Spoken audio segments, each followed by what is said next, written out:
In the previous session, we are talking about the multivariate analysis, or how to find out, how to determine the variation, combined variation of two independent variables x2 and x3 with dependent variable y.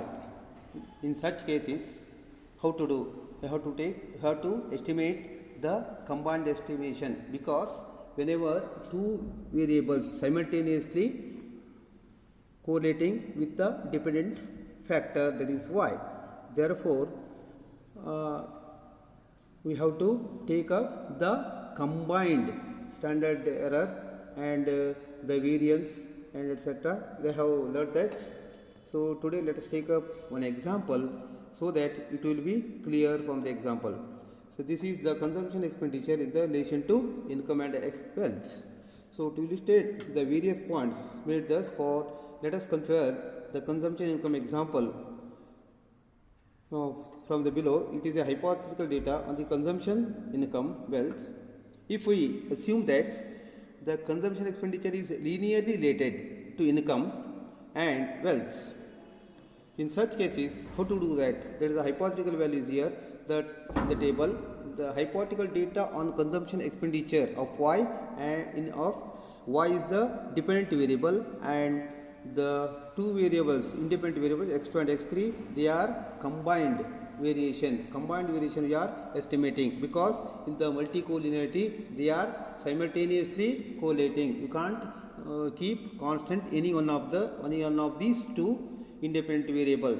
So we are taking the combined variation. This is very important. It may be asked in MCQ questions, multivariate analysis or multivariate estimation. So can you keep, or which method is used? That can be maybe asked in the MCQ. So let us take this example.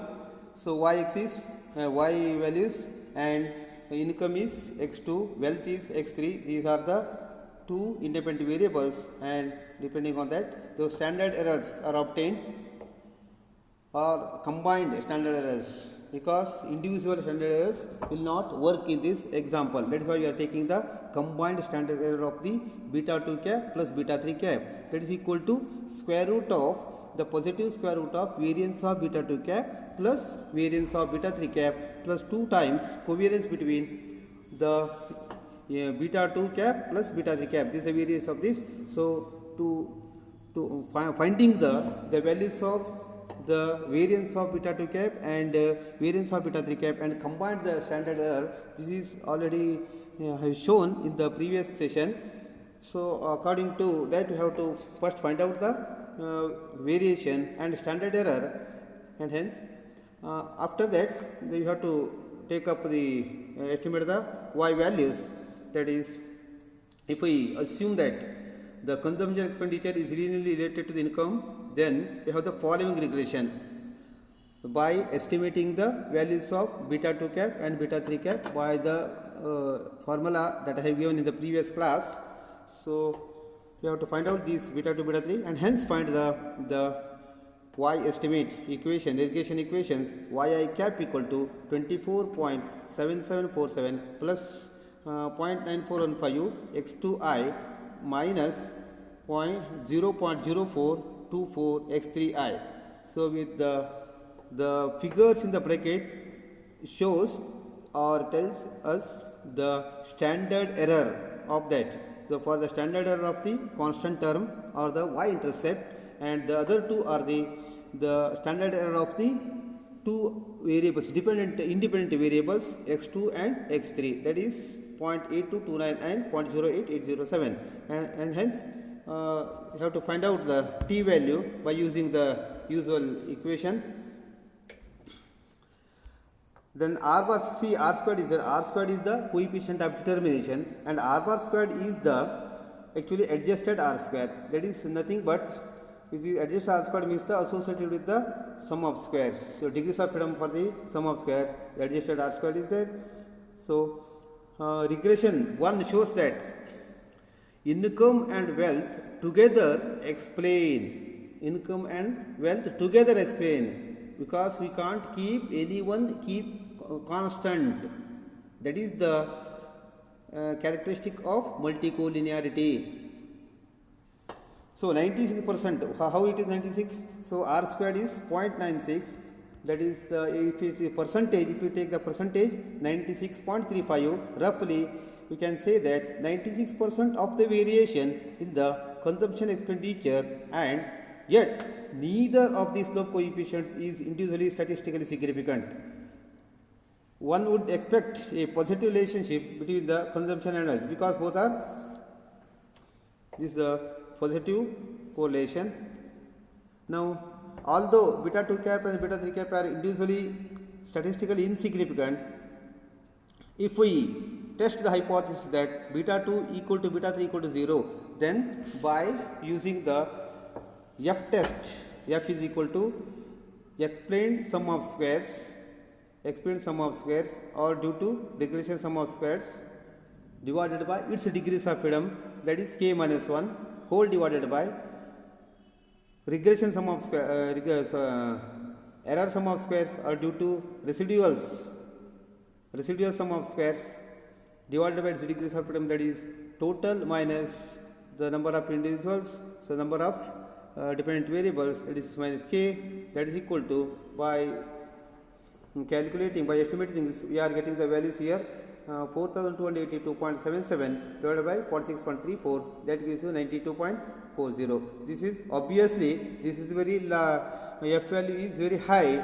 Obviously, F test is obviously high and it is significant. It means that there is a significant difference between beta 2 and beta 3. This, in this way, we have to estimate the beta 3 cap, and we have to write up the inference regarding the regression coefficients.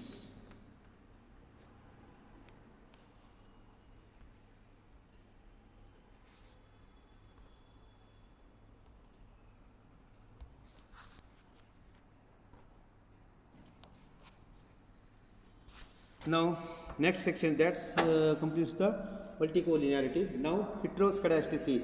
As the name itself, heteroscedastic means not homogeneous. When we say that whenever the variance of the error term or disturbance term is unique or sigma square or single variance, then we say that it is homoscedastic. If it is not single or there is a variation in the difference in the variance, then we say that it is heteroscedastic. That is, the critical assumption of the classical linear regression model is that distribution of UI means disturbance term have all the same variance, have all the same variance, not different. There is no variation in the variation. So sigma square. So assuming that this is, we have assumed in the classical linear regression model. So when this condition holds, the error terms are called homoscedastic, which means that the errors have the same scatteredness regardless of the value of x. If when the scatter of the errors is different, in the sense not uniform, having the different variances, wherein the dependent on the value of one or more than one of the dependent variables, the error terms are called heteroscedastic. So always problem with this, I don't know why. Now next is regression model. Regression model is, the linear regression model is yi equal to beta 1 plus beta 2 xi plus ui. Ui is the disturbance term or error term. In homoscedasticity, whenever the homoscedasticity variance of ui is sigma squared, means variance of u1 equal to variance of u2 equal to variance of u3, etc. Variance of ui equal to sigma squared, or expected value of ui squared equal to sigma squared. But in the heteroscedastic regression model, variance of ui is not unique, different. There is difference. There is the difference. So variance of ui is sigma squared, or expectation of I squared equal to sigma I squared. So for I equal to 1 to n. Let us see some more about regarding this in the next classes. Thank you.